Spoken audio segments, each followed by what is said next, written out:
के लोगों की जो समस्या है उनको दूर करेंगे। जी बेटा। और इसके लिए हम मतलब व्यक्तिगत स्तर पर एक शुरुआत कर सकते हैं, लेकिन अगर हमें बड़े बृहद स्तर पे अगर शुरुआत करनी है, समाज सेवा करनी है, तो आज के विद्यार्थियों को राजनीति में आना बेहद जरूरी है।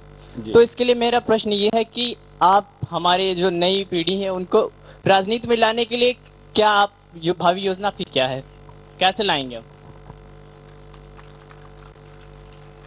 संदीप क्योंकि अभी विश्वविद्यालय में पढ़ रहा है इसलिए इस विषयों की गंभीरता को समझने लगा है। अभी हमारा देश जो चल रहा है ऐसे नहीं चल रहा है, हमारी जो व्यवस्थाएं चल रही हैं। आप सड़क पर बाईं तरफ क्यों चलते हैं भाई? बोलो तो, सड़क पर बाईं तरफ क्यों चलते हो? हैं? नियम कौन बनाता है? हैं? सरकार। ठीक है। अमेरिका में किधर चलते हैं? दाहिनी ओर चलते हैं। अमेरिका में बाईं तरफ नहीं चलते सड़क के ऊपर, किधर चलते हैं? क्योंकि उन्होंने नियम बना रखा। उन्होंने कहा जैसे अंग्रेज करते थे उससे उल्टा करेंगे हम। वहां पर भी अंग्रेजों का राज रहा है, अमेरिका में भी। हम अपना घर में लाइट जलाते हैं ना, कोई भी स्विच ऑन करना होता है तो किधर करते हैं? नीचे की ओर दबाते हैं ना। और अमेरिका वाले किधर की ओर दबाते हैं? ऊपर की ओर। हम गाड़ी में बैठते हैं तो हमारी ड्राइविंग सीट दाईं तरफ होती है कि बाईं तरफ? दाईं तरफ। अमेरिका ने कहा हम बाईं तरफ बनाएंगे। यह है, इसको बोलते हैं स्वाभिमान। जिस दिन हिंदुस्तान में स्वाभिमान पैदा हो जाएगा उस दिन एक नए भारत का निर्माण शुरू हो जाएगा। हम अंग्रेजों की व्यवस्था को ढो रहे हैं।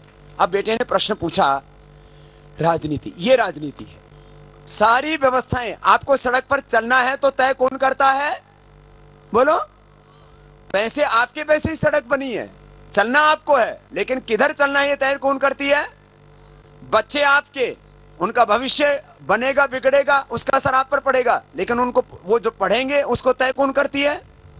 सरकार। आप जिंदा हैं या मर गए हैं इसका प्रमाण पत्र कौन देती है? सरकार। आपको कुछ भी करना है, दुकान आपकी है, लेकिन यदि बिना लाइसेंस के आपने दुकान खोल दी तो आपको जेल जाना पड़ेगा।